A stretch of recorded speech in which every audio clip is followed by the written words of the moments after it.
galing-galing mo. Smart dishwashing paste ko. Pritong ulam na masebo, plato o kaldero. Tanggaling for everyday. Ganyan, pag smart ang dishwashing paste, may double tanggaling formula. Tanggal ang sebo, tanggal ang bakterya. Pahit para walang bahid, linis fantastic sa metal at plastic. Number one ko to. Tanggaling-galing mo. Smart dishwashing paste. ACS. Sa lahat ng bagay, simula pa lang, siguraduhing max protection na. Kasi pag kulang ang proteksyon, baka madaling masira. Sa ngipin, dapat may max protection din. Max Alaga ng Unique Toothpaste. With Max Protect Formula. Help stop cavities before they start. While keeping breath fresh.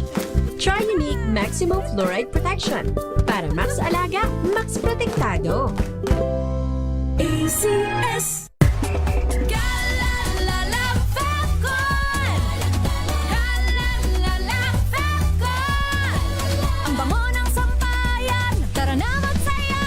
Calefacton, amoy nakaka-joyful.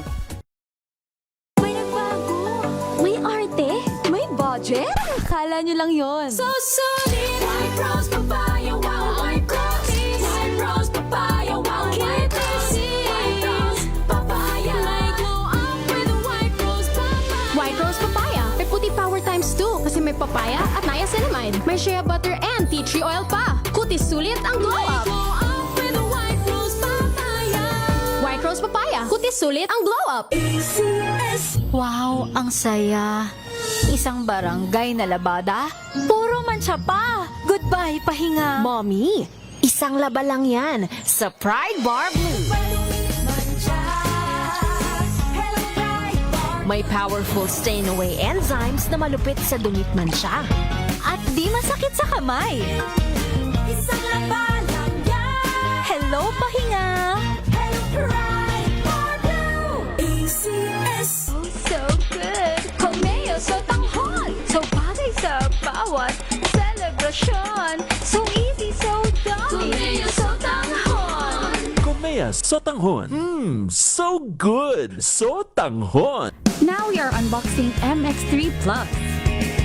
Plus because it has Garcinia mangostana, plus L-carnitine and CoQ10. Each box contains 30 vegetable capsules. And you can get them in leading drugstores nationwide and online in Shopee, Lazada, and mx3ph.com. Mahalagang paalala, ang MX3 Plus ay hindi gamot at hindi dapat gamiting panggamot sa anumang uri ng sakit.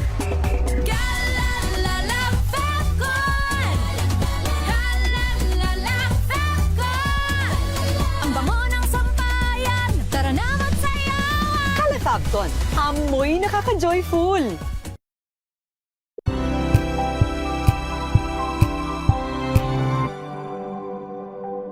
Tambalang Anthony Taberna at Jerry Baha ang gigising sa inyong umaga dahil lalatay ang humahagupit na diskusyon at komentaryo Lunes hanggang Biyernes sa 2x2.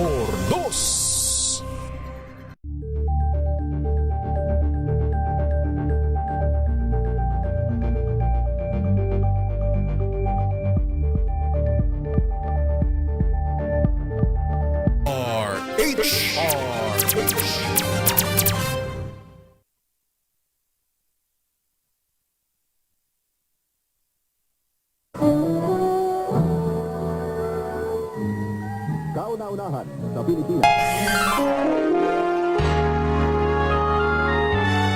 Kauna-unahan sa Pilipinas. NBC Manila Broadcasting Company. DZRH, member, kapisanan ng mga broadcaster ng Pilipinas. Pilipinas, 6 na minuto na makalipas ang alas 5 ng hapon. Dahil ang pamamahayag kailangan laging patas.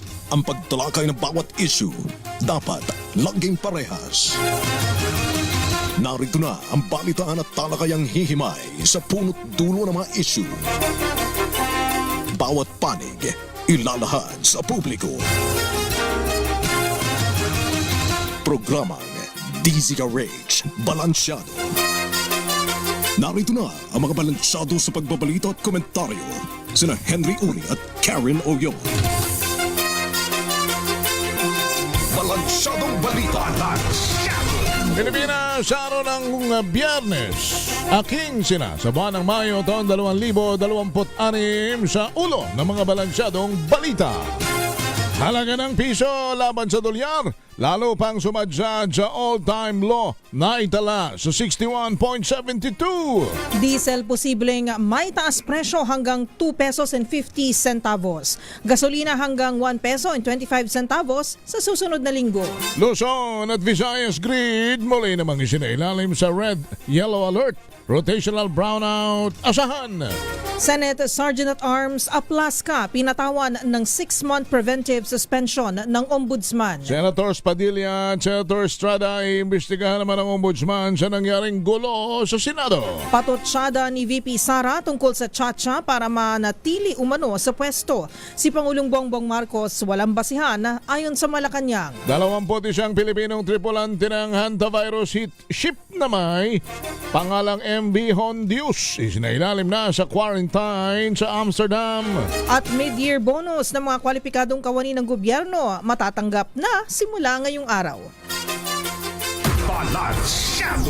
Magandang hapon Pilipinas, kami ang inyong tagapagbalita. Ako po si Miss Karen Oyong at Henry Uri. Sa detalye ng mga balita, muling sumabsad, sumemplang, lumagapak, nalubog sa pinakabagong record low ang halaga ng piso laban sa dolyar. Matapos magsara ito sa 61.72 sa datos ng Bankers Association of the Philippines, nagbukas ang palitan sa 61.63, sumampa pa ito sa 61.73 intraday trading.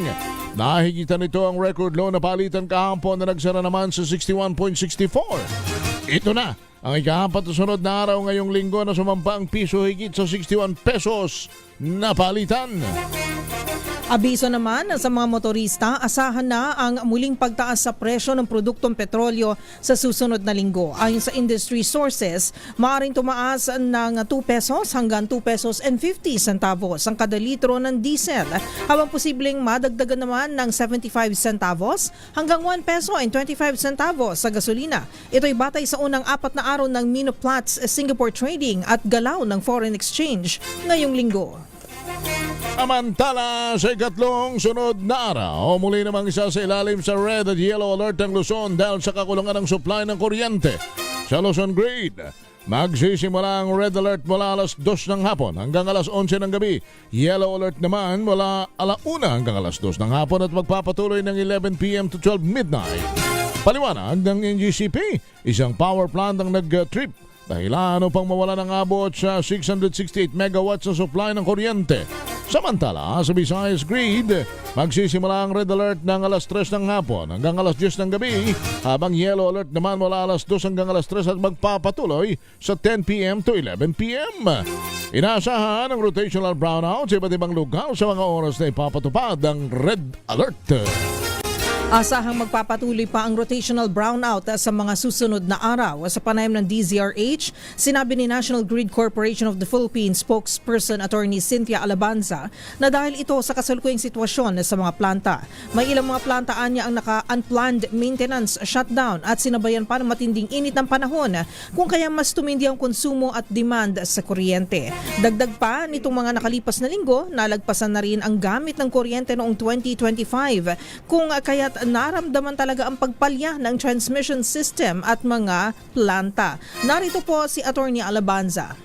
Naku, mukhang magkakaroon ulit for today. Ayan na. Naku, ayan na. Nakakanipis po, meron na po nung panahon nangyari yung transmission outage, marami na rin yung naka-unplanned maintenance shutdown. Tapos po, napakainit ng panahon. Sinabayan po ng kasagsagan ng gamit ng kuryente. Yes. In fact, within the last week or so, na nagpasan ho natin yung gamit ng kuryente noong 2025. Samantala, abiso sa mga customer ng Meralco, ito na.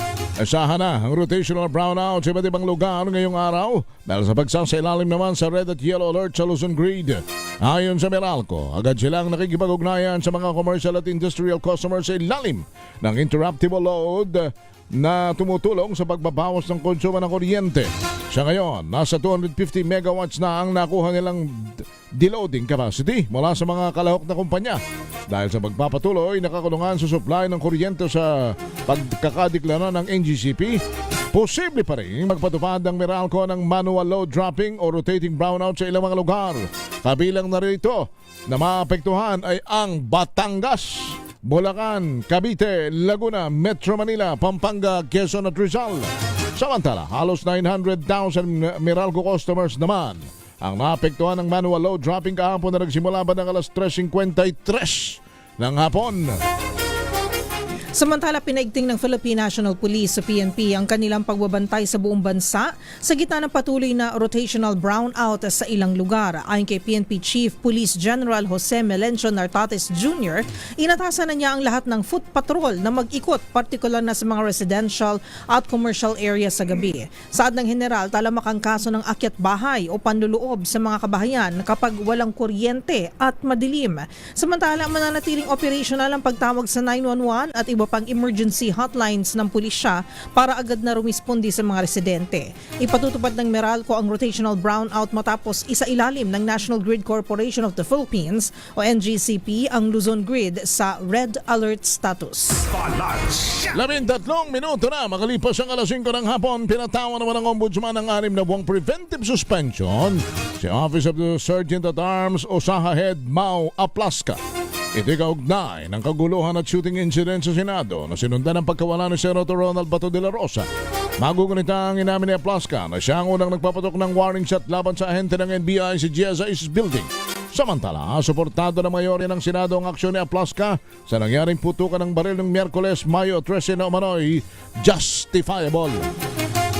Dinidepensahan ni Acting Senate Sergeant at Arms Mau Aplasca ang pagpapaputok nito ng warning shot sa loob ng Senado noong Miyerkules ng gabi. Kasunod ito ng kanyang pag-amin na siya ang unang nagpaputok ng baril bilang babala sa mga tauhan ng National Bureau of Investigation o NBI. Paliwanag ni Aplasca sa DZRH, ginawa niya ito dahil posible unang malagay sa peligro ang buhay ng kanyang mga tauhan. Naniniwala si Aplasca na noong mga sandaling iyon, mayroong pagtatangka na umatake ang mga tauhan ng NBI dahilan para mag-warning shot siya na nagresulta naman sa palitan ng putok sa Senado. Iginit naman niya na wala silang intensyon na patamaan ang mga tauhan ng NBI dahil pataas pa rin ang tutok ng kanilang mga baril. Pakinggan po natin siya. Kasi nakita po namin na may mga mahahabang baril sila. At ang ano kasi dapat ibababa nila yung kanilang mga baril. Yun po ang challenge namin. Pero parang doon sa aming observation sa nakita po namin parang may threat po yung kanilang pagkahawak ng baril, kaya po kami nagpaputok. Samantala, umapila naman si Senate President Alan Peter Cayetano sa Ombudsman na dapat ding suspindihin si National Bureau of Investigation Director Attorney Melvin Matibag. Ito'y kasunod ng anunsyo ni Ombudsman Remulla na papatawan ng 6 na buwang preventive suspension si Sergeant at Arms Mau Aplasca. Sabi ni SP Cayetano, para maging patas ang investigasyon at walang manggugulo sa pagsisimula ng impeachment trial laban kay Vice President Duterte sa Lunes, dapat suspindihin din si Matibag. Narito si SP Cayetano. Just appeal to the Ombudsman, suspend also the NBI Director because he is more a suspect than General Mau dito.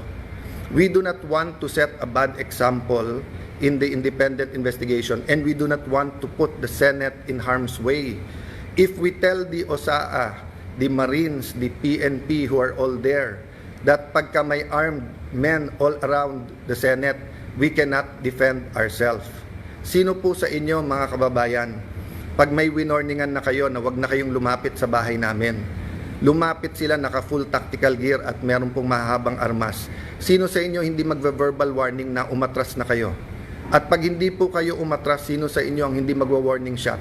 At ine-expect nyo kaya nga warning shot ay aalis at uuwi na sila. Pero ano po ang naging reaksyon? Bumaril po paloob ng Senado. It is the first time. Samantala, ipinauubayan ni National Bureau of Investigation Director Attorney Melvin Matibag kay Pangulong Bongbong Marcos ang kanyang magiging kapalaran kasunod ng panawagang alisin siya sa pwesto. Kasunod ito ng shooting incident sa loob ng Senado para umano arestuhin si Senadora Bato de la Rosa nitong May 13. Ayon kay Matibag, prerogative ni Senadora Amy Marcos ang hiling nito sa Pangulo na i-relieve siya sa pwesto. Gayon din si Attorney Emeterio Dongallo Jr., hepe ng NBI-NCR, at si Attorney Jerome Bomediano ng Organized and Transnational Crime Division.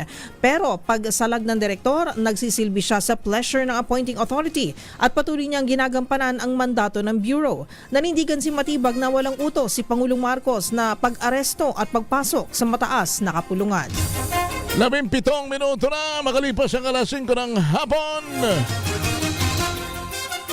Grabe yung unang tatlong item na binasa natin, partner. Brownout, taas gasolina, bagsak na halaga ng piso laban sa dolyar. Lahat ito ay kadikit at lahat ito ay kakawing, partner, ng sikmura ng mga Pilipino. Pero ang ngayong nangyayari ay mas nangangalipaw-paw ang bangayan sa politika. At bangayan, nakakakuha nito, partner, nakakapangilabot na itong sagutan. Nagsasagutan na ang Ombudsman, Senate President, NBI.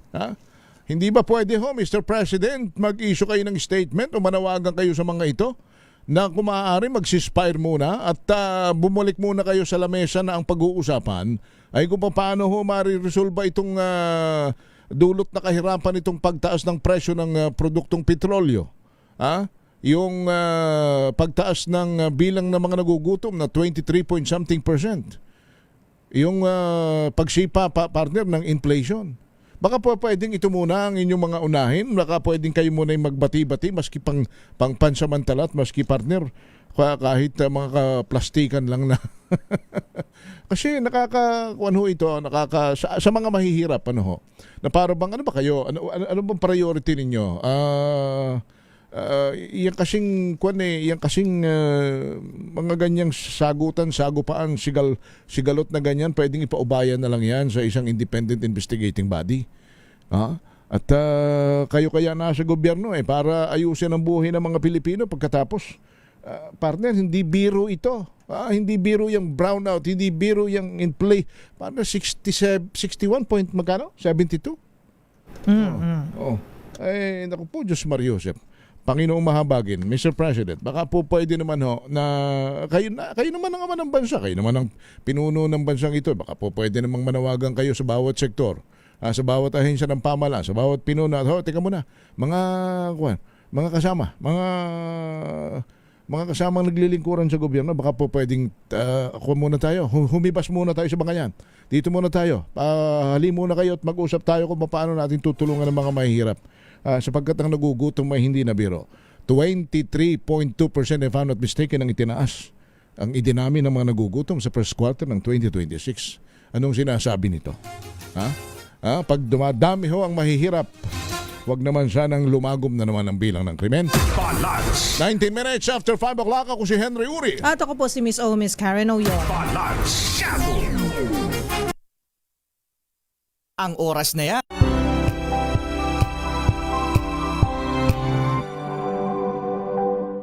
Hello, Washi! Laundry day na naman! Yay! Anong meron? Mancha ng chocolate, putik, may libag pa! Kaya natin yan! With Pride Washing Machine Detergent, may triple stain-away formula. Tanggal ang makapit, madikit, at malupit na dumit mancha. Kaya easy-easy ang labada. Mula noon hanggang ngayon! All you need is pride. All you need is pride. ACS. Oh, so good! Komeo so tanghon! So bagay sa bawat celebration. So easy, so dummy. Komeo so tanghon. Komea Sotanghon. So good! So tanghon.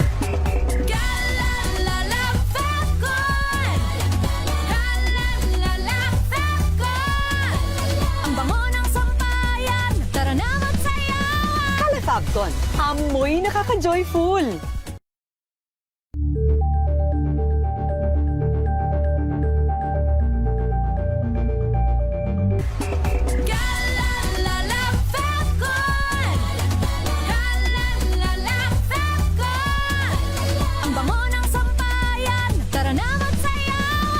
Fabcon, amoy nakaka-joyful.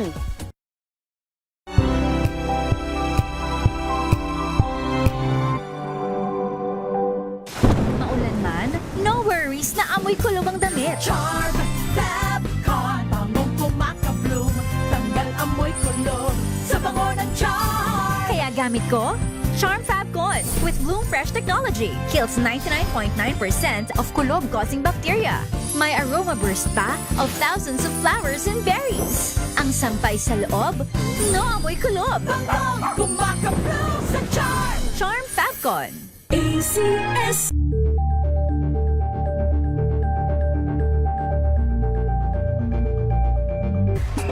Galalala Fabcon. Galalala Fabcon. Ang bango ng sampayan, tara na magsayawan. Kala Fabcon, amoy nakaka-joyful.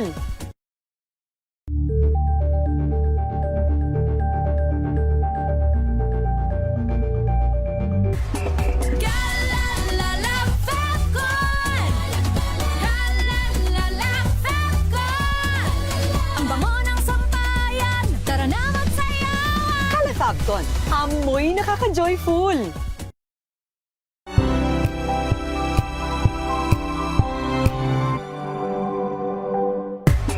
Galalala Fabcon.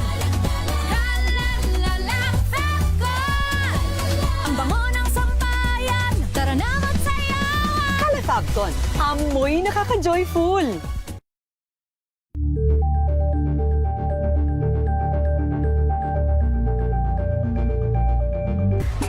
Galalala Fabcon. Galalala Fabcon. Ang bango ng sampayan, tara na magsayawan. Kala Fabcon, amoy nakaka-joyful.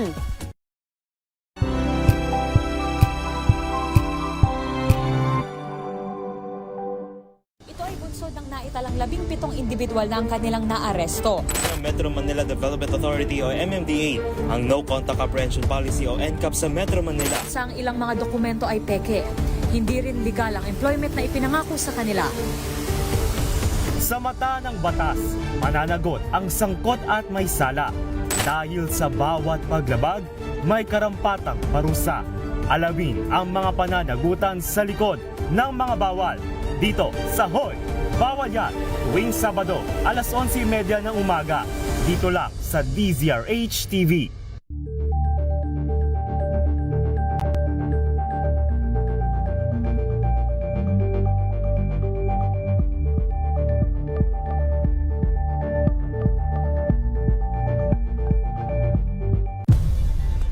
Nagsimula sa pangarap hanggang sa maabot ang tagumpay. Iba't ibang kwento, iba't ibang mukha ng atletang Pilipino.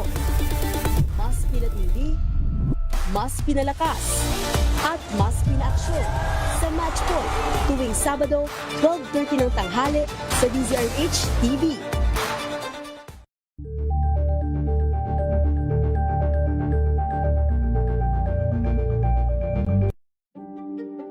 Buklatin ang mga pahina. Pakinggan ang boses ng lipunan. Tunghayan ang mga issue mula sa ibang katayuan. Nakakalungkot kasi deserve ba namin ng ganito? Na hindi nila alam kung ano talaga yung kanilang mga karapatan. Yung gobyerno, tinulungan nila yung kanilang magsasaka. Pinapatahimik tayong lahat using various laws. Through education, kayang-kaya nating baguhin yung ganitong klaseng pag-iisip. Isang kwento, iba't ibang anggulo. Dito, sa Point of View.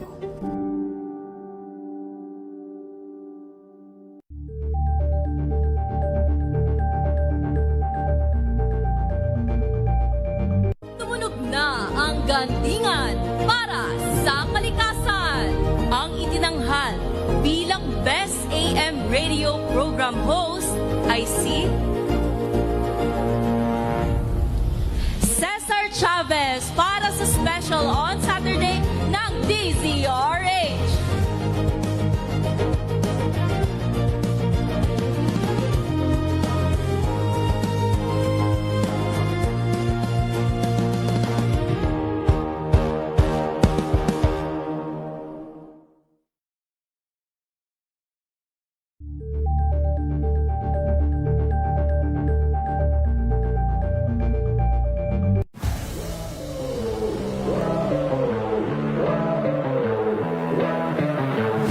may gusto lang po talaga akong patunayan, and then ayun nga po, dahil kakulangan din sa kagamitan nung time na yon, then syempre gamit ko na rin po ito, and medyo malayo-layo na po kami, ginagamit ko po siya pang delivery. And then nung time na may nakakasama na ako mga kaibigan ko na sila po talaga yung naglalaro sa nagamit yung mga bikes na ganito. And then na-influence po nila na baguhin pa yung bike ko, and then more on napalitan ko po siya para maging isang racing na bikes po. Hoping pa rin ako na maging part ng Philippine team, so para makapag-perform pa po at may pakita ko pa yun kung ano po yung kaya ko pa. Hi, I'm Zedric Honorica, national record holder ng Men's Elite Sprint. Panoorin ang aking exclusive interview sa DZRH TV Matchpoint. Mabuhay ang atletang Pilipino!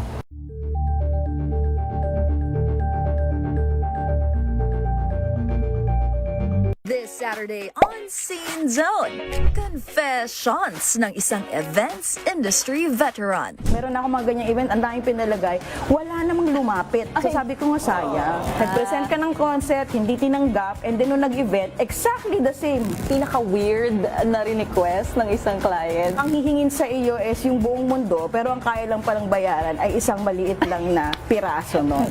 So I would advise, please huwag niyong gawin yan.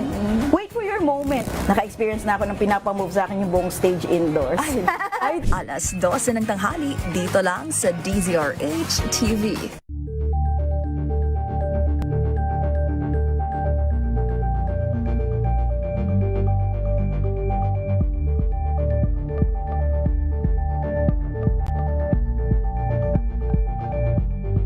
Maagang balitaan, maagang usapan sa mga issue at balita. Kasama si Kuya Angelo Palmones sa Magandang Umaga Pilipinas. Mula Lunes hanggang Biyernes.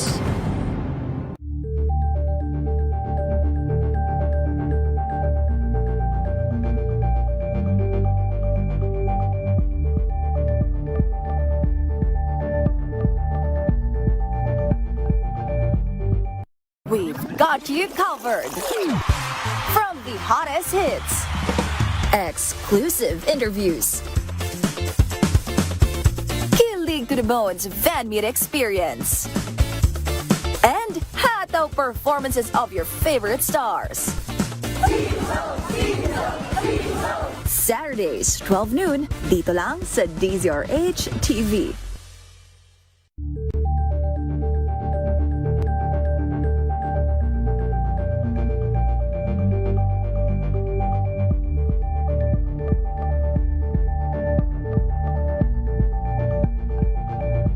Curious ka ba sa maraming bagay? Kami na ang bahala dyan. Aalamin, tutuklasin at bibigyang linaw namin ang mga katanungang bumabagabag sa inyong isipan. Sa programa kung saan ang bawat sagot ay galing lamang sa mga eksperto. Ang Expert's Opinion, tuwing linggo alas 3 ng hapon, dito lang sa DZRH TV.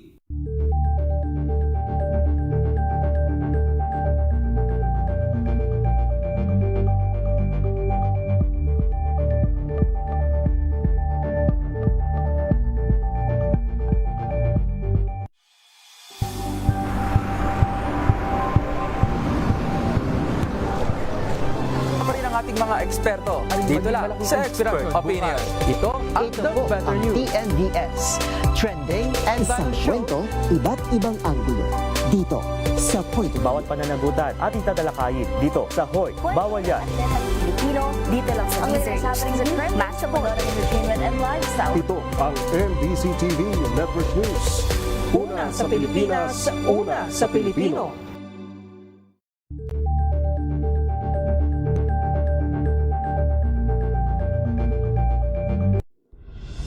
Tuloy-tuloy ang pagtulong, tuloy-tuloy ang pagseserbisyo at tuloy-tuloy ang balitaan kasama si May Binauhan sa Operation Tulong mula Lunes hanggang Biyernes.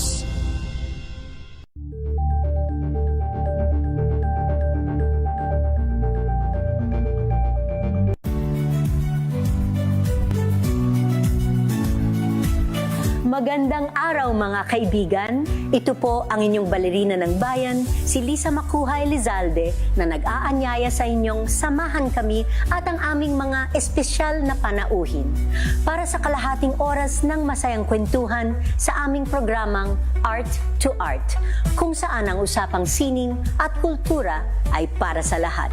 Huwag kaliligtaan, tuwing linggo, alas 3:30 ng hapon, dito lamang sa DZRH Radio, DZRH TV, at via online streaming.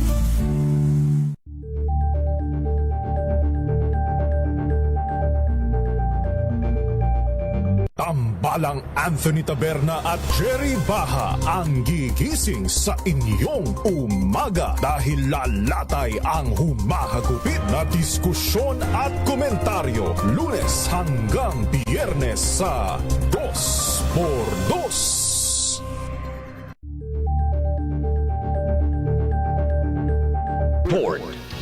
Flash Report! Kamuna, partner. Nag-issue na raw ng ang Department of Justice ng Immigration Lookout Bulletin o ILBO laban kay Senador Ronald Bato de la Rosa. Ito'y kasunod ng formal na kumpirmasyon ng DOJ na valid ang arrest warrant na inilabas ng ICC sa Senador. Ayon kay Justice Secretary Frederick Vida, sakali daw magtangka si de la Rosa ang sumaybat o lumabas ng bansa, abay agad na ipapatupad ng mga otoridad ang nasabing arrest warrant laban sa kanya. Dahil dito, mahigpit nang binabantay ng mga otoridad ng lahat ng mga paliparan at daungan sa bansa para sa anumang posibleng pagtatangka ng senador na umalis. So may ILBO na, partner. ILBO, yung pala yung ILBO, ILBO. Immigration Lookout Bulletin. Sigurado namang sa mga pantalan, sa mga paliparan, may mga lookout na. May mga nakabantay na rin na may dalang pusas. Pero iba pa to sa yung whole departure order na hindi pwedeng lumabas, makalabas ng bansa, ng teritoryo ng Pilipinas ang isang may whole departure order. Sa aking pagkakaalam, halimbawa, dumaan ka sa immigration, pag may whole departure order ka, yung mga immigration officer talagang kukuhanin ka na nun, partner. Pipigilan ka na. Aarestuhin ka na, kumbaga. Pero yung ILBO ay iaalerto ang mga otoridad katulad ng mga ahensya na DOJ, kung ano man yung mga PNP siguro. Halimbawa, pumasok na ng halimbawa, pupunta na sa ticketing office, partner. Magdadrop na ng bag. O kaya naman ay nagpapapalit na ng dolyar. Check-in. Nagpapapalit na ng dolyar. Meron na rin, partner. Hindi pa lumalampas sa immigration. May nagmamanman na ron. Tapos lalo na pagdating sa immigration, sir, nakapira na sa immigration si Senator Bato. Nandito na. Hindi naman ganun bulong, parang marites naman ang dating. Paano bulungan na? May pipindutin na red button. Joke lang. Sabihin na emergency. Hindi, joke lang po. I-alerto. Mag-alert naman ang buong paliparan nun. Tapos nag-PA pa, Kunyari, ikaw ang PA announcer. Pina-announce ano sasabihin mo? Good morning, ladies and gentlemen. We would like to inform you that the ILBO is now in place for Senator Bato de la Rosa. Oops, wait lang. Naspatan natin siya. Palabas na po. Ay batanggin nyo ang kuwan. Ikaw na yan. Ay batanggin nyo ang kuwan, ang nag-ooperate. At biglang nag-CR yung magandang babaeng kinakailangan na may announce. Sige. Sample. Tas sandali lang magandang dapat may effect at ting-ning-ning. Magandang umaga ho. Agwaho ng si Senator Bato ho ay may ILBO na. Ang tawag ho doon ILBO. Yun nung pagkaho nakita i-report. Ay yun ho ay si Senator Bato na doon sa may nasa may elevator na ho ay saan kaya ho yung pupunta ay amin lang ho nais lang ho naming sabihin sa mga pulis, kung meron ng mga pulis dito taga NBI, yo si Senator Bato yo umakyat na. Ayun, gayon. Lookout lang po. Hindi kaya nga pinapaalam lang. Kumbaga inaalerto mo lang. Sabi naman siguro ni Gov, si Gov ay atin muna kausapin. Teka muna, pahinga muna tayo. Si Gov ay mukhang nag-issue din siya ng maraming lookout bulletin sa mga ospital na Yeah. madudumi. Gov. Helen, magandang hapon po sa inyo ang aming butihin at masipag na governor sa Quezon. Gov? Magandang hapon po, Gov. Hi, good afternoon, Sir Henry. Opo. I'm Karen. Kayo daw po, ma'am. sabi po ni Karen, nag-issue daw na rin daw po kayo ng lookout bulletin sa mga ospital. Karen. Hindi naman. Ay, hindi naman. Oo. Pero yung mga, may mga ano ba ma'am? May mga nadaanan pa rin kayong mga mawalang galang na medyo madudumi pa rin ho at hindi maaayos? From the last naman, mga isolated case lang. Okay. Ano naman, everything is, meron ng mga ilan na delinquent. Oo, but malaki naman ang improvement namin. Alam na nila kung saan ako mga sensitive and etc. So, they just have to maintain. That's why pag pumupunta ako, hindi nila alam. Surprise visit. Oo. Ever since naman na dumadala ko ng hospital, hindi nila alam na dadaan ako.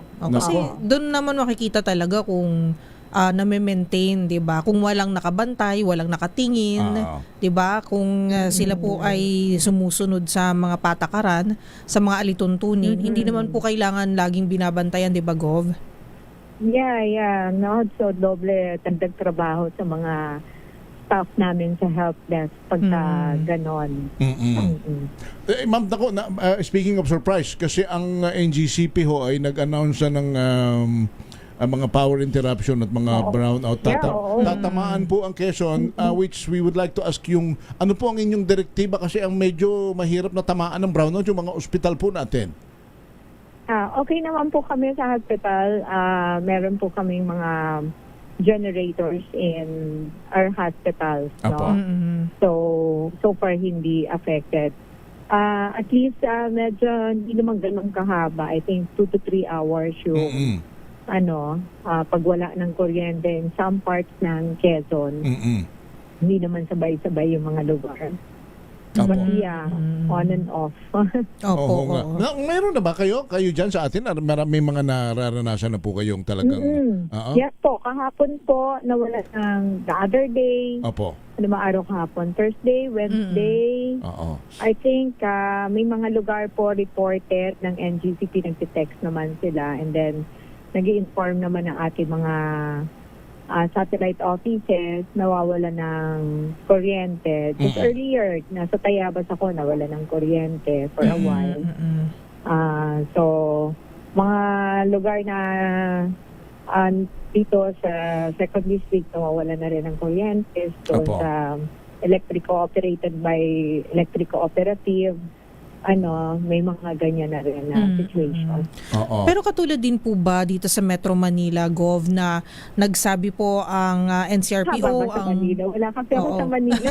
Hindi po yung PNP po. Yung PNP po kasi nagsabi na medyo kailangan po na yung alerto po yung puwersa po ng kapulisan kasi mas marami daw pong mga nagtatangka na siguro mag-akyat bahay, magnakaw, lalo na pag walang kuryente, madilim. Diyan po sa Quezon, ma'am. I'm sure yan pag nasa ganung situation, tayo lagi, nasa high risk ng mga ganyang mga illegal na gawain. Kanina lang as a good example, nag-iikot ako doon kasi kami, may festival kami, Harvest Festival. Tinatawa ko kasi may nakabitin na mukhang may kumuha na.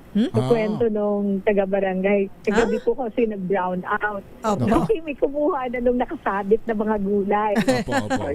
Talaga lang, may kumuha ng mga nakasabi. It's a simple example na pag siyempre madilim, nalingat ka, merong mga possible items na pwedeng manakaw. Yung theft talaga naman. Number 1 sa crime natin palagi yung theft. So, kung nawawalan ng kuryente, siyempre madilim, no? Kaya kailangan maging vigilant din ang families. Correct. Pero sana kung saan man napunta yung gulay na yon ay nakatulong po sa pinaka nangangailangan. Ayun po. Pero kasi ang problema nga ma'am yung poverty. sa buong Pilipinas, ang sabi ng PSA ay 23.2% if I'm not mistaken ang itinaas ng bilang po ng mga mahihirap. Pero diyan po sa atin, kung di ako nagkakamali, napababa nyo naman ang 16% since kayo umupo. From 16. From 16, I'm sorry. From 16, oo. Yeah. Oo. Napababa. So, yeah. Well, it's a concerted effort of everyone. No? So, of course, we give credit also to the mga sustainable programs ng national government, like the SWD has a very good program. Yung kanila mga Sustainable Livelihood Program, PCRP nila, yung ginagawa nilang capacity building with mga 4P, and nakapagpag-graduate na ang 4P, things like that. So, na-complement naman yon ng mga social services program ng province to help yung mga vulnerable sectors whenever may mga challenges to become poorer halimbawa pag nagkasakit dahil available ang aming mga assistance. So, naiibsan yung kanilang financial burden, nababawasan yung hirap nila. So, instead na pagsasangla, etc., or mangungutang sila sa may mga interest, napiprevent yun. So, maraming interventions actually. And then kami, we focus talaga doon sa sustainable. Hindi kami nakafocus sa mga dole-out programs. Talagang sana long-term, may mga assessment, validation, even sa farmers, yung ginagawa ng mga programs. Ganun ang focus namin sa Quezon. So I think yun po yung nakapagpatulong, plus may mga pumasok na rin ng mga investors that generate jobs. So, from previous years, from siguro 10 years ago, malaki na rin po ang pinagbago in Quezon. But, yeah, from 2022, it's 16% nung ako ay nag-assume.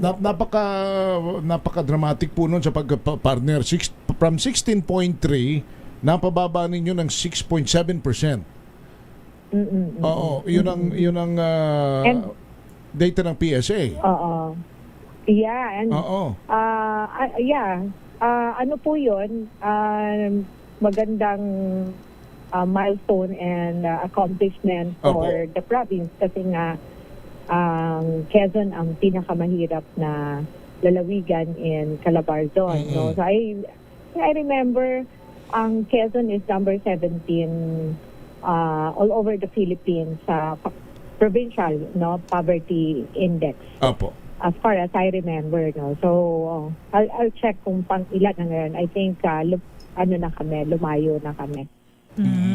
Pero ano po, Gov, ang usually po kasi na pag sinabi kasi ng isang pamilya na pakiramdam nila sila ay mahirap o walang makain, usually po kasi ito yung perceived po nila. So bilang tayo po na nasa pamahalaan po na nasa gobyerno, paano po ba natin matutulungan din? Sabi nyo hindi po kayo kumbaga gusto niyo sustainability, hindi lang po dole out. Yung dole out kasi pang emergency po pero yung pang matagalan. So isa ito sa mga inyo pong isinusulong lagi, tama po ba, Gov?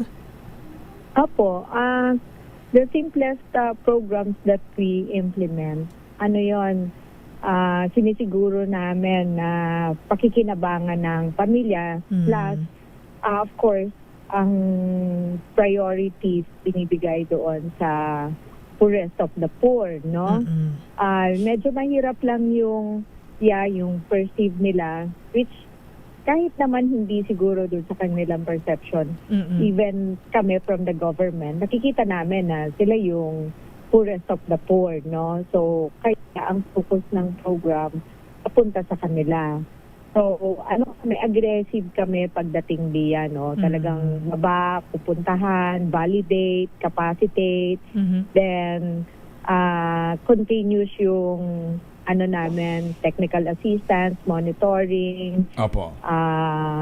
Hindi binibitawan, no? So, ganun ang for all programs namin ng pangkabuhayan for farmers, fisher folks, or the MSMEs natin. Meron siyang mga programs kami talaga na per year ibibigay sa kanila.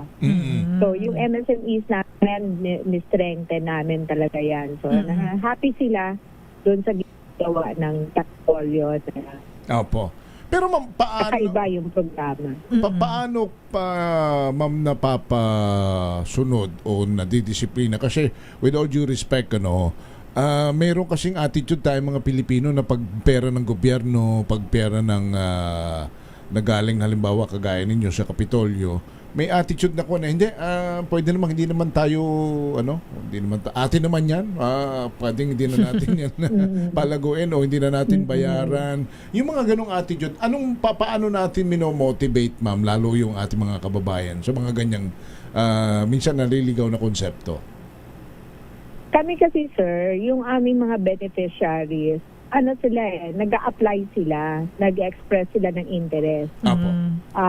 So pag bibigay namin yan, mag-a-assessment yan. So from day one, alam na nila na seryoso kami at hindi ito basta programa. And ako, very vocal ako sa kanila pag sinabi ko na, ano yung problema ninyo, for example, sa mga product development ninyo, pupondohan namin yon in succeeding years. So alam nila na ako, yung attitude ko, sinasabi ko lagi sa kanila na pahalagahan yung binibigay ng gobyerno kasi minsan na magkamali ka, 'di ba, yung pinabayaan, binigay mo. Syempre, hindi naman maraming resources ang gobyerno. Baka once ka lang makakakuha ng ganon, 'di ba, na opportunity. So we're happy. Tsaka, I think nakita nila na yung kaibahan nung sa Kapitolyo talaga, pinupuntahan sila binabalidate sila, yung monitor sila continuously. So, sa amin nga, yung mga beneficiaries namin, I think yung sa MSMEs namin, nasa 20,000 ang beneficiaries namin accumulated from previous years. Diretso pa rin yung coordination nila sa aming tanggapan doon sa unit na nag-handle sa kanila. So whenever may mga challenge, they can contact and communicate and nagpapatulong sila. So I think nakikita nila na seryoso siguro kami na hindi bigay lang. Yun. Kasi may hirap din sa kanila, may sakripisyo din sila like training. Pag-training sila. So kung hindi sila pag-exert ng effort, wala nilang makukuha. Tsaka I think yun. Tsaka yung first step din, Gov, na banggit nyo, sila mismo ay interesado. Nag-express sila ng interest. Sila ang may gusto na mapabuti yung kanilang buhay. So willing po sila na mag-train, na ma-monitor. Kumbaga, partnership po, ika nga. Hindi lang yung ibibigay mo yung pondo at papabayaan na po sila, Gov. Bahala na sila. Yes, Hindi, oo. May needs assessment kami, sir. Kung anong kailangan nila, yun ang pinaghahandaan namin. So like ngayon, nagbabalidate na sila for 2027 na programs namin. So yes po, may mga beneficiaries na po kami for 2027 budget. So ngayon po, preparatory na po kami ng mga needs assessment nila, validation, and then yun yung gagawan po namin ng project design. So, continuously, yung pagdating na next year, nag-procure na kami, start na ng training. So, ganun po kahaba, hindi siya yung basta katulad no, may pamimigay na ganito, bibigay lang nila. That's it. Then tapos na. So, hindi po ganun kami sa Capitol. partner, kasi kung hindi tayo nagkakamali, ma'am, yung nahango na sa kahirapan is 260,000 or individual. Kumbaga nag-graduate. More or 50,000 families more. Kasi yung survey na pinag-uusapan natin, kung hindi ako nagkakamali, 2022, 2023 pa yun. Ma'am, ano? 2024. So, maaaring marami na uling napadagdag na gumraduate sa kahirapan. Ma'am, we're hoping, sir, kasi Apo. syempre yung mga crisis like this, no, dapat siguro natitingnan din at least yung mabilisang survey, nakikita din natin. But ano naman yun sa ground po, pagka bumababa ako, kinukumusta ko sila kumusta? Mahirap? Yeah, mahirap, pero was able to survive. Opo. So, ibig sabihin, hindi naman nahigit na bagsak na talagang naramdaman nila sila, naghirap sila, no? So, surviving, yun lang sigurong importante na makita namin na yung ganitong panahon ay hindi po sila nahigit na humirap sila. But, nagkaroon ng challenges pero remain doon sa estado ng buhay nila. Okay. So, ma'am, it's already May. Kumbaga, kumbaga mid-year na. Kumusta naman po yung mga accomplishments po natin na nare-reach po ba natin yung mga targets natin sa mga programa, sa mga mga plano po natin na nakalatag po for this year. Nabanggit nyo, nakakatuwa, 2027 na paghahandaan nyo na po, nakalista na yung mga programs at mga beneficiaries. Ganun kaaga. Ganun ka proactive. Yeah. Kasi currently, implementation na kami. As per monitoring namin, kasi every Monday, nagmaman-com ako So, So, closely monitored ko yung kanilang implementation of program. So, nakikita ko over the years, yung mga naging problem as pagdaan ng taon. Then, titingnan namin ang na-miss namin. So far, maganda yung report sa akin ng budget officer and project monitoring. So, continuously, minomonitor namin yan, no? On target naman kami, mga implementations namin. Nagre-recalibrate lang because of this crisis. So, may mga programs na hindi pwede ipagpaliban and realign to another program that makakatutong sa mga kalalawigan. Siguro, partner, para doon sa mga nakikinig lang natin kapwa Quezonian at maaaring sa ibang lalawigan na rin. When you say MANCOM, kasi madalas nating naririnig yan sa mga pribadong kumpanya, di ba? May MANCOM tayo ngayon. Tuwing Lunes. Ma'am, ano ba yung MANCOM at ano po yung buting na idudulot nito sa mamamayan? Anong ginagawa doon sa MANCOM? Kumbaga. Okay, so it's a management committee meeting, no? Ibig sabihin, lahat ng heads, department heads, o parang sa national government ay cabinet members, cabinet meeting. Ganyan ko sa, cabinet meeting. So sa amin, basically, reporting on what's going on in each of the departments, what are the issues, so that personal ako na nag-a-attend, kung kailangan i-elevate sa akin or sa level nila. So, ang importance noon, yun nga, timely ang delivery ng services, yung mabilis na natutugunan yung mga issues and concerns ng aming kalalawigan. Yun yung advantage noon. Importante yun dahil sa lawak ng programa na ini-implement, no?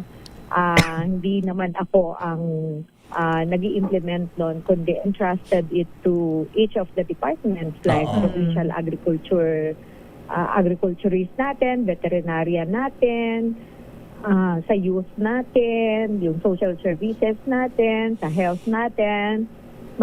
Sobrang lawak, sir, nung programs So, kailangan talaga closely monitored. So minimum of 2 meetings ako in a month. But so twice a month. Yun ang minimum ko. So pwede pa po kayo magpatawag pag may talagang urgent. Midweek may mga subcommittee meeting kasi kami, naka-cluster din sila. Like, pagka-issues ay sa finance, of course, I have to call on. And then, each of them, alam na nila pag mag-advise ako, I need to talk to one of the department heads. Sunod sila dyan. Pag one-on-one, I have, aside from the MANCOM, I have one-on-one meeting with the department heads. Sa kaya madaling matukoy ang problema, kahit sa kaila-ilaliman, bukod sa kayo po bumababa at pinupuntahan ninyo, talagang meron kayong pinagre-report ninyo, yung mga agency, yung mga department heads. Tsaka may group chat yata sila. Tapos, yung solusyon, ma'am, talagang mabilisan kayo kung magpatupad ng solusyon eh. Sir. I'm just a text away kahit anong oras. It has to be 24/7. So, alam na nila yon na they have to adjust to my work ethics. No? Alam na nila yon nung nagsimula ako na pumasok sa Kapitolyo na walang oras sa akin ng trabaho. So, walang oras sa araw. So, di ba, pag minsan yung iba from weekend, bawal na. Eh, nasa public service tayo. So, alam na nila na kailangan madali silang makontak at matawagan pagka kinakailangan. Anytime, kahit gabi, tutugon sila. Kasi kailangan, yung ganon. So, mabilis lang po. Kasi directly, they can text me, they can talk to me anytime. So, para hindi po naghihintay yung ating kalalawigan. Tsaka yun nga, nakita ko sa isang post, may ang dami ito group chat gov, pero Ay, naku ma'am, sobrang dami.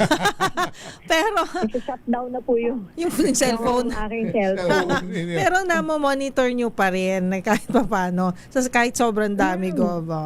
Minsan, technology talagang galing.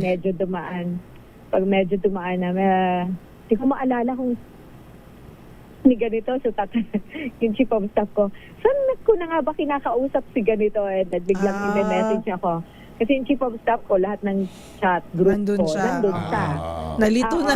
So, nandun siya. So, bigla siyang mag-message yun. So, maalala ko na doon, may-message ako doon. Yung mga ganyan. So, sobrang dami po. Ma'am, I think very efficient siya and effective yung way namin. Napakahalaga rin po ng partisipasyon ng mga private sector investors, businessman. Gaano kahalaga po at kalawak na ang narating noong pagiging insurgency free ng lalawigan, kasi partner, ang Quezon talaga dati kilala yan sa pagpupugad ng NPA, pero nung pasok ni Gob, ilang buwan pa lang naging insurgency free na. Gaano ho kahalaga yung sa mga investor yung pagkakaroon natin ng insurgency free na lalawigan? Ay, very important, sir. Kasi pag narinig nila ang Quezon, ay ayaw nila kasi maraming NPA dyan. Baka guguluhin sila, baka may sasabog na ganito, hingan sila ng revolutionary tax, etc. No? So ngayon, nung na-dismantle po yung mga groups in Quezon, ramdam po nila na yung mga negosyante natin, wala nang sumusulot sa kanila, walang takot. No? So yung malalaki nating investors din naman nakakaranas ng may mga harassment or takot sa kanila. No? So, mas marami na po investors na pumapasok. Imagine mo, may investor kami pumasok in infantarial na car. No? Ngayon, meron nang papunta sa Bundok Peninsula. So, yan po yung nung unang panahon ay ayaw nila. Kinatatakutan. Kinakatakutan nila. Kaya tama, we're on a right track na-prove ko for Quezon. Gusto kong ibalita, sir. Yung Region 4A, kasi ako po ang chairperson ng Regional Peace and Order Council. Sa Region 4A from yung first term ko, then ngayong term na to, I was appointed by the President and reported to SILG kay Secretary John Vic na ang Region 4A with the course effort ng AFP, PNP, our local chief executives, our barangay leaders, lahat ay era po namin on June 12 na insurgency-free ang buong Region 4A. Wow. And that's a concerted effort of all stakeholders from the government. Also, yung mga governors natin, mayors, lahat. Marami po nagtulungan. No? So, this is one of the milestone in the region. And baka first po kami na mag-declare ng insurgency-free. No? Apo. So, yun. So, Region 4, Calabar Zone, is insurgency-free na. Wala lang NPA. And you will declare it on... Sa buong Rio. Dismantle yan, na. sir? Parang gusto ko lang i-clear yun, no? So that dismantle nila, no? But syempre yung threat will always be there. Apo. Kasi they will always want to recover kung saan sila dati nakapag-establish, diba? To restore. May sa Quezon may mga ganon, but we're happy na maintain namin for 3 consecutive years. No? Ako 4th year na yata namin, no? So, ngayon,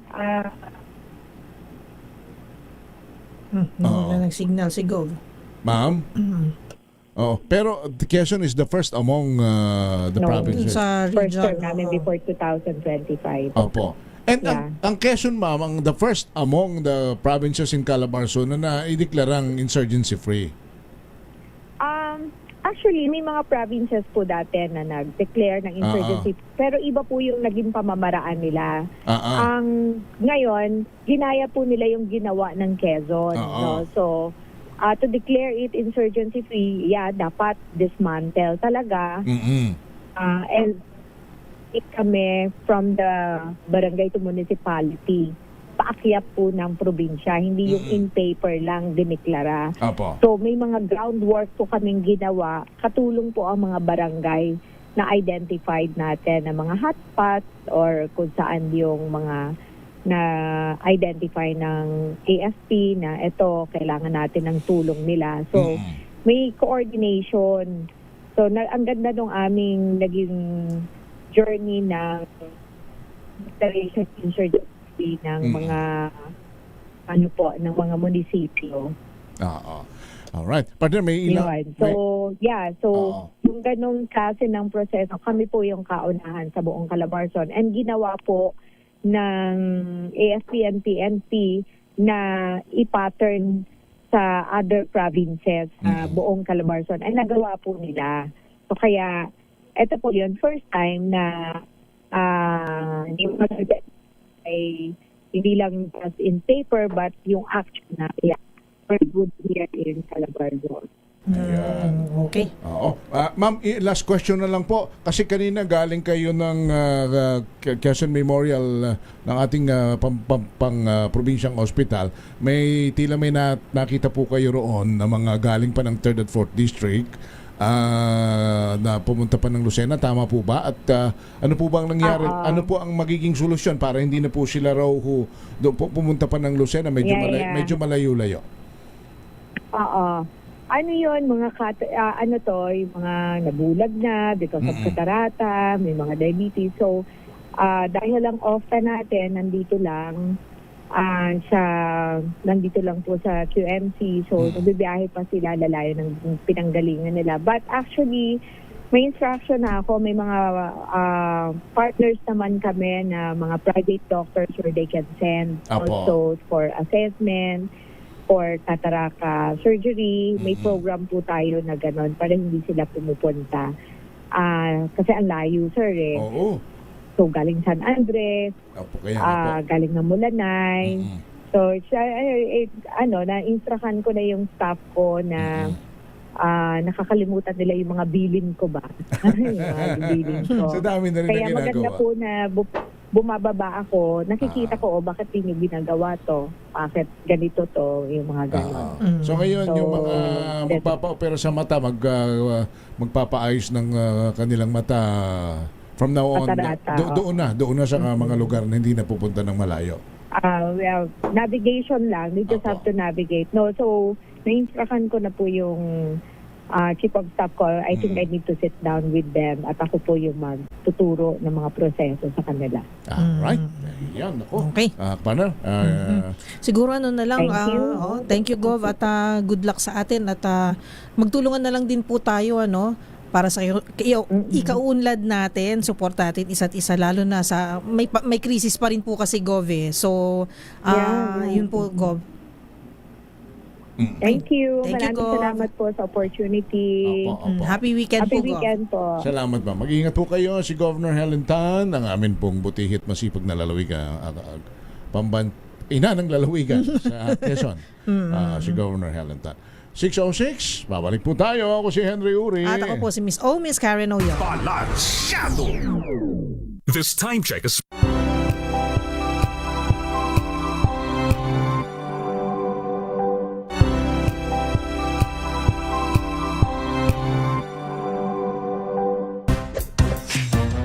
Galing-galing mo Smart dishwashing paste ko Pritong ulam na masebo Plato o kaldero Tanggaling for everyday. Ganyan pag smart ang dishwashing paste. May double tanggaling formula. Tanggal ang sebo, tanggal ang bakterya. Bahit para walang bahit Linis fantastic sa metal at plastic Number 1 ko to Tanggaling-galing mo Smart dishwashing paste. ACS. May nagbago. May arte. May budget. Akala nyo lang yon. So solid. White Rose Papaya. Wow, White Rose. White Rose Papaya. Wow, White Rose. White Rose Papaya. May glow up with White Rose Papaya. White Rose Papaya. May puti power times 2 kasi may papaya at niacinamide. May shea butter and tea tree oil pa. Kutis sulit ang glow up. Glow up with White Rose Papaya. White Rose Papaya. Kutis sulit ang glow up. ACS. Hello, Washi! Laundry day na naman! Yay! Anong meron? Mancha ng chocolate, putik, may libag pa! Kaya natin yan! With Pride Washing Machine Detergent, may triple stain-away formula. Tanggal ang makapit, madikit, at madupit na dumit-mancha. Kaya easy-easy ang labada. Mula noon hanggang ngayon! All you need is pride. All you need is pride. ACS. Here are top 3 reasons why you should get your hands on MX3 capsule. 1. It has alpha, beta, and gamma mangosteen. 2. It's cholesterol and fat-free. 3. MX3 is proudly Pinoy made and has garnered multiple international awards. So what are you waiting for? Dito ako sa tested and proven ko na. MX3, dito ako bilib. Mahalagang paalala, ang MX3 capsule ay hindi gamot at hindi dapat gamiting panggamot sa anumang uri ng sakit. Wow, ang saya. Isang barangay na labada, puro mancha pa. Goodbye, pahinga. Mommy, isang laba lang yan sa Pride Bar Blue. May powerful stain-away enzymes na malupit sa dumit mancha. At di masakit sa kamay. Isang laba lang yan. Hello, pahinga. Hello, Pride Bar Blue. ACS.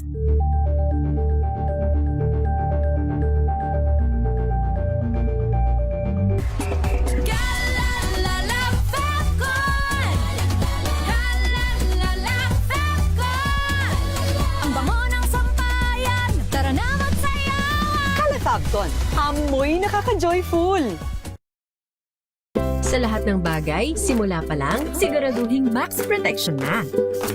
Kasi pag kulang ang proteksyon, baka madaling masira. Sa ngipin, dapat may max protection din. Max sa alaga ng Unique Toothpaste. With Max Protect Formula, helps stop cavities before they start, while keeping breath fresh. Try Unique Maximum Fluoride Protection. Para max alaga, max protektado. ACS.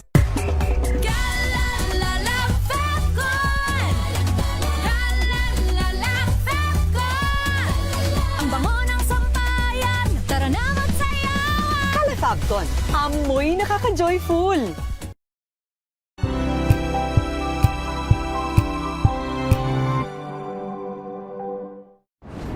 Kung good vibes ang hanap mo, dito ka na sa sigurado. Mula Mula sa mga istoryang nagbibigay ng inspirasyon hanggang sa mga kwentong may dalang solusyon. Mga balitang pampagaan ng pakiramdam at papaganda ng araw. Hindi lang ba sa good news, kundi the better news. Mula Lunes hanggang Biyernes, 1:00 ng tanghali sa DZRH TV.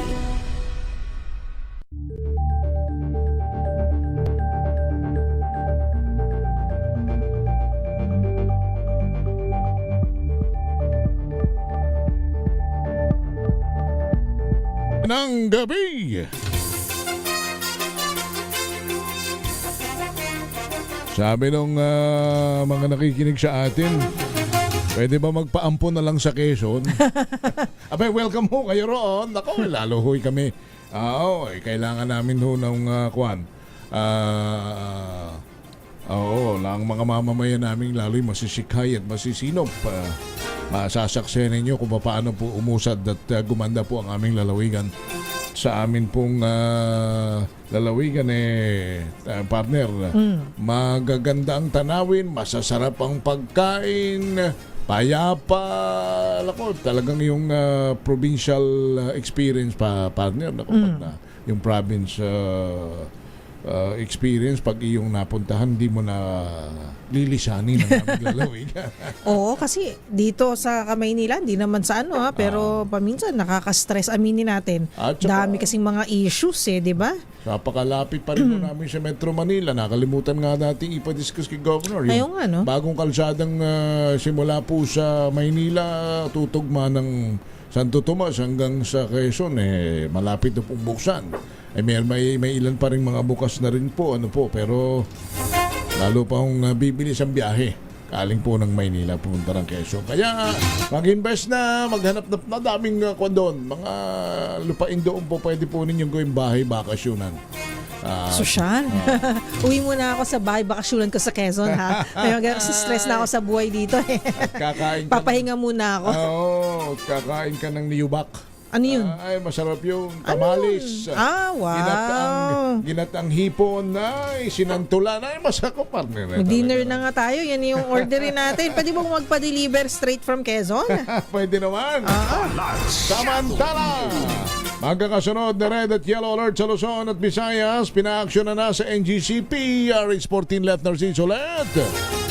Pinagpapaliwanag ng Department of Energy ang National Grid Corporation of the Philippines at mga power generation company na responsable sa pagsusupply ng kuryente sa Luzon at Visayas sa magkakasunod na red at yellow alerts. Nais malaman ng DOE kung ano na ang mga ginagawang pagsasaayos at kung kailan maaaring mag-produce ng kuryente ang mga planta. Sa Bagong Pilipinas ngayon, sinabi ni Energy Undersecretary Mario Marasigan na prioridad ng pamahalaan na malaman kung ano ang kinakailangang pagkukumpuni na dapat ipatupad at ano ang timeline ng mga aksyon. Inaasahan ng DOE ang tugon ng NGCP at generation facilities sa loob ng 24 na oras. Ayon pa kay Marasigan, direktang nakikipag-usap ang tanggapan sa mga plant manager para mahigpit na mabantayan ang estado ng mga isinasagawang pagkukumpuni ng mga ito sa kanilang planta at transmission lines. Tiniyak ng opisyal sa publiko na pananagutin ng gobyerno kung mayroong mapatunayang pagkukulang sa sinumang stakeholders. Ito si Left Narciso para sa DZRH. Una sa Pilipinas, una sa Pilipinas. Maraming salamat, Ms. Left Narciso. Samantala, Senate coup ginawa para mahadlangan ang impeachment. Sino nagsabi nito? RH12 Milky Rigonan, ibalita mo yan, Manang Milky. Konektado sa impeachment ang naikasang pagpapalit ng liderato ng Senado. Ang kay House Prosecutor Isabel Zamora, hindi naman masasabi na walang ugnayan ang dalawa dahil obvious ang timing. Sabi ni Zamora, hindi masasabi na ang pagpapatalsik kay Senate President Tito Soto ay isolated o hindi may ugnay sa impeachment. Malinawaan niya na ang Senate coup noong Lunes ay ikinasa para magkaroon ng epekto sa impeachment lalo at ito ay numbers game. Kung babalikan niya, sinabi ni Zamora, habang ongoing ang plenary voting sa Kamara, sabay namang idineklarang bakante ang lahat ng posisyon sa Senado at naisagawa ang pagpapatalsik kay Soto. Sabi pa ni Zamora, karamihan ngayon sa mga miyembro ng new Senate majority ay kaalyado ng mga Duterte at noon pa man ay nagpahayag na ng mga pagtutol para ma-impeach si Vice President Sara Duterte. Ako si Milky Reguna, nagulat para sa DZRH, una sa Pilipinas, una sa Pilipinas. Thank you, Milky. Samantala, Philippine National Police, no comment muna kung pwede raw i-custody si Senator Bato de la Rosa sa Campo Crame. RH number 52, Edniel Parosa. Edniel. Tikumpa ang bibig ng pambansang pulisya kung pwede bang manatili sa Campo Crame ang nagtatago ngayong si Senador Ronald de la Rosa. Nasunod ito ng pagkawala ni Bato mula sa protective custody ng Senado sa paniwalang aarestuhin siya sa bisa ng warat ng International Criminal Court. Sa panayam kay Suspended Senate Security Chief Mao Plasca, sinabi niyang narinig niya si de la Rosa kausap si PNP Chief Police General Jose Melencio Nartatis Jr. Nagpapakustody raw ang senador sa PNP na dati nitong pinamunuan sa ilalim na nagdaang administrasyon. Pero nang tanungin si PNP spokesperson Police Brigadier General Randolph Tuanyo, nakiusap siyang no comment muna sa usapin. Kabilang sa mga tanong ng media ay kung pwede bang manatili sa Campo Crame si de la Rosa kahit may kumpirmadong warrant laban sa kanya. Una nang iginip ng PNP na hindi pa ito maka-aksyon sa warrant dahil wala pa umanong court order para sa extradition o wala pa rin umanong koordinasyon mula sa Interpol. Siniguro naman ni Nartates sa hiwalay na interview na hindi maka-apekto ang pagiging PMA-er at dating PNP Chief ni de la Rosa sa paggampan ng kanilang tungkulin. Ako si Edniel Parosa, DZRH, una sa Pilipinas, una sa Pilipino. Maraming salamat Edniel Parosa. Samantala, Senator Padilla at Senator Jinggoy Estrada kabilang sa mga iimbestigahan ng Ombudsman dahil sa putukan at paglabas ni Senator Bato de la Rosa sa Senado. RH5 Val Gonzales, ibalita mo yan, Val. Kinumpirma ni Ombudsman Jesus Crispin Remulla na iimbestigahan sina Senador Robin Hood Padilla at Senador Jinggoy Estrada kaugnay ng nangyaring putukan sa Senado at sa pag-alis ni Senador Ronald Bato de la Rosa sa Senate compound. Ito ayon kay Remulla ay dahil batay sa CCTV footage, si Padilla ang huling nakasama ni de la Rosa bago siya nawala bandang alas 12:30 ng madaling araw noong Mayo 14. Si Estrada naman ay iimbestigahan dahil sa kanyang pahayag sa live video kung saan narinig siyang nag-uutos na itago ang kuha ng CCTV.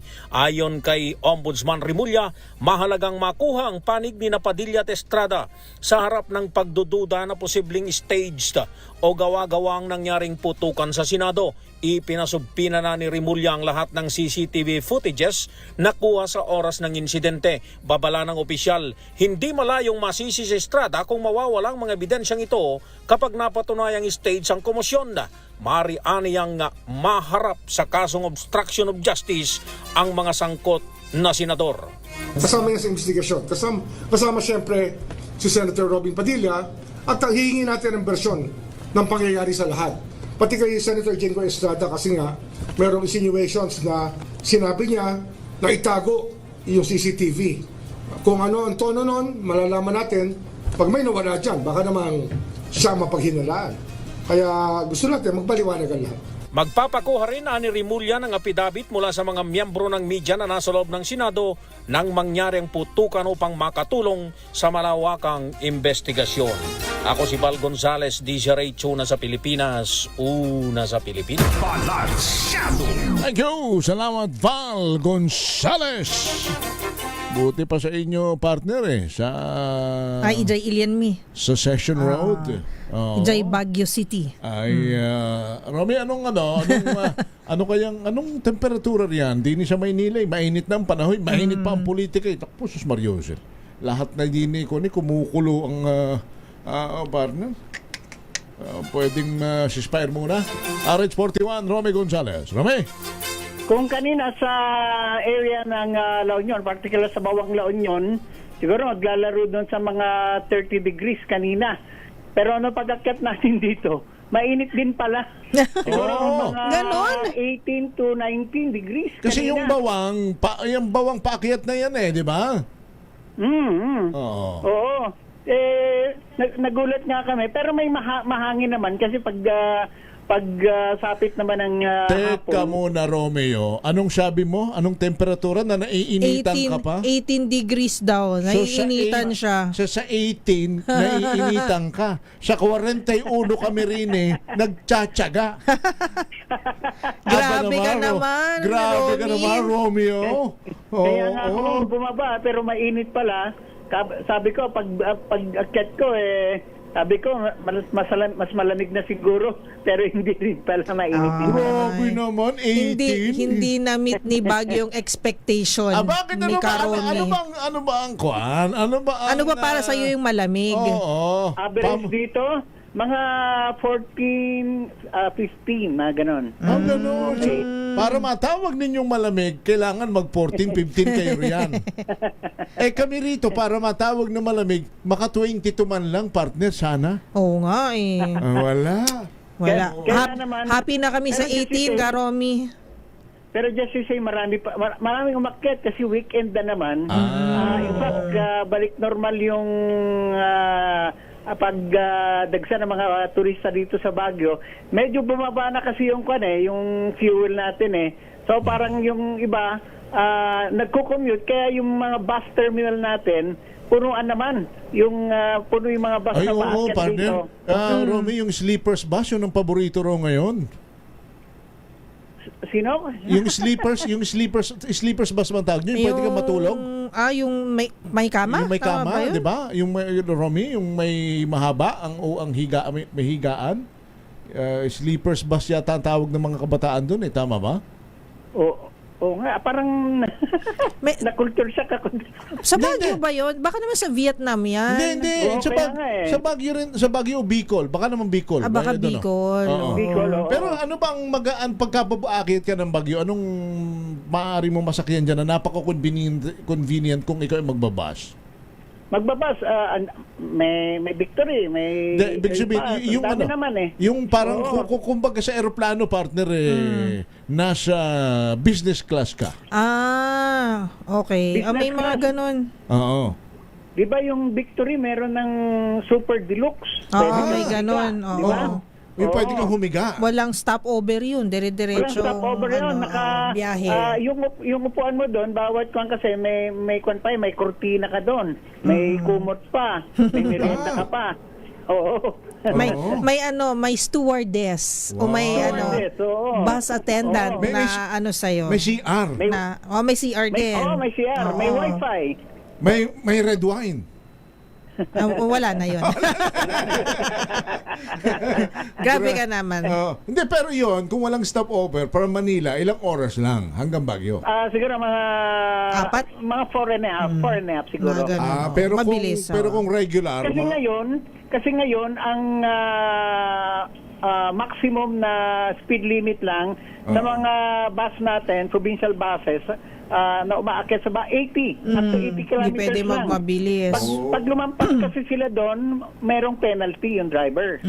Ayun. Ay, pero naalala ko, Kuya Romy, nung umuwi rin ako, nagbabas, pagka deluxe, yung kunyari single, wala kang kasama, mag-isa ka lang. Mag-isa ka lang, may upuan na mag-isa ka lang, wala kang katabi. Kasi parang ayoko maki-socialize muna. Meron ganun. Gusto ko mapag-isa muna. Babayaran mo pareho yung upuan? Hindi, mag-isa lang talagang upuan. Hindi lang yung babayaran mo. May dalawahan, tapos yung isa, di ba? Oo, tama si Romy. Pan yata yun, deluxe lang. Deluxe ang tawag yata doon. May super deluxe pa. Meron pang super deluxe. Super deluxe yung sabi ko pwede kang humiga. May balcony ba yan? Oo, meron. Di ba yung super deluxe meron second level? Second level. Oo, meron. Kita mo nga namang pagkasarap na. Magbakasyon na nga tayo. Akit na tayo di kasi siguro may mahigit 1,000 rin naman ang pamasahe. No? Medyo. May ganung presyo, no, Sir Romy? Sobra sa kwan. Meron akong nasagap palang balita ngayon from dyan sa may area ng Sabangan. Merong nag-responde kasi yung mga kwan natin dyan, mga responders sa Mountain Province Provincial Disaster Risk Reduction Management Office, nagkaroon ng rock slide sa bahagi ng Sitio Dugo na Puwa, Sabangan, Mountain Province. At isa yung na-rescue na mama, babalikan sana niya yung motorsiklo niya.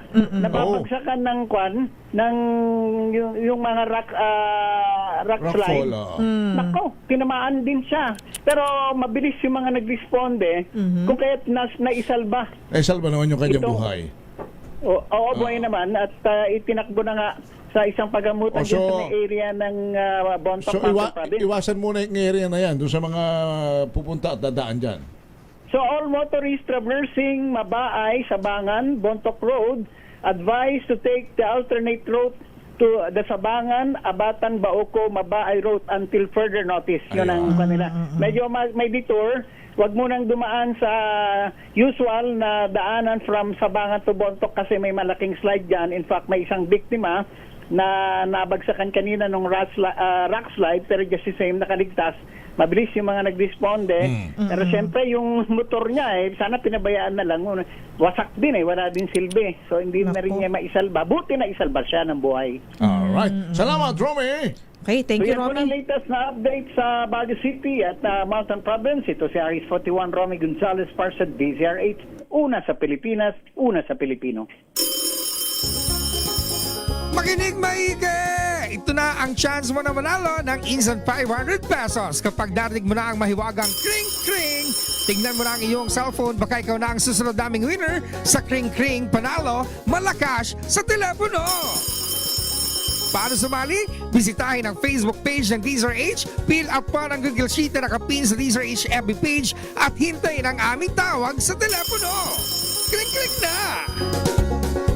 Alright, partner, mamigay na tayo ng pamasahe papuntang Baguio. Wow! Ayan, nasusagot na namin ang 500 pesos na pamasahe in GCash. Dagdagan mo na lang, ma'am, ha? Pagkulang, tsaka yung pangmerienda mo. Nasa linya na natin si Miss Sherry May Hamili ng Plaridel, Bulacan. Hi! Sherry? Hello po, Ma'am Sherry. Hello po. Sherry Amor. Ganun yata pag-pronounce ng pangalan, Sherry. Sherry, parang French. Saan ka sa Plaridel? Nasa Plaridel. Mainit ba ngayon dyan, Sherry? Sobrang init po. Nako, so sige. Bibigyan ka na namin ng premyo para makapagsa-malamig ka na. Yay! Bumili ka na ng super duper na special na halo-halo. Wow, ha? sarap niyan. Pero sagutin mo muna ang katanungan na to, Ma'am Sherry May. Ano po ang istasyon ng radyo sa AM band ang kauna-unahan sa Pilipinas at numero 1 sa buong Pilipinas at sa mga taga Plaridel, Bulacan, Ma'am Sherry May? DZRH po. Ayun, sa'yo na ang 500 pesos in GCash. Thank you, Sherry May. Thank you, ma'am. At yan na po ang kabuuan ng mga balita at talakayan sa Balansyado. Lagi nating paalala po sa ating lahat kung gusto nating umasenso sa buhay, magdasal, manalig sa may kapal. Huwag gagawa ng masama sa kapwa, bagkus gumawa ng mabuti dahil ang paggawa ng mabuti kailanman ay hindi magbubunga ng masama. At sa mga nangangailangan natin silang tulungan. Dahil help is well. Tusunod na po ang DZRH Usapang Legal. Makakasama niyo po si Attorney Cheryl Adami muli na pahabol na pagbati kay Mon Samson na nakikinig ngayon. Hi, Sir Mon, ng Manila Bulletin. Hello po. Ako po si Henry Uri. At ako po si Miss O, Miss Karen Oyong. Bye! Balansyado!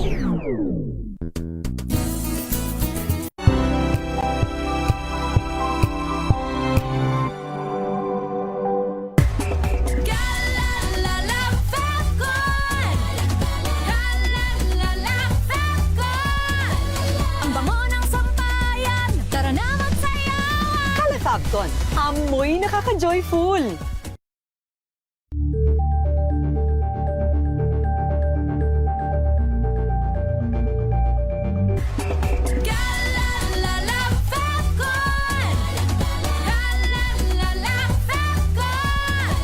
Ang bango ng sampayan, tara na magsayawan. Kala Fabcon, amoy nakaka-joyful.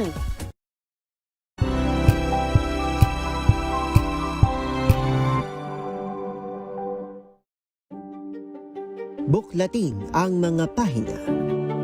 Pakinggan ang boses ng lipunan. Tunghayan ang mga issue mula sa ibang katayuan. Nakakalungkot kasi deserve ba namin ng ganito? Na hindi nila alam kung ano talaga yung kanilang mga karapatan. Yung gobyerno, tinulungan nila yung kanilang magsasaka. Pinapatahimik tayong lahat using various laws. Through education, kayang-kaya nating baguhin yung ganitong klaseng pag-iisip. Isang kwento, iba't ibang anggulo. Dito, sa Point of View.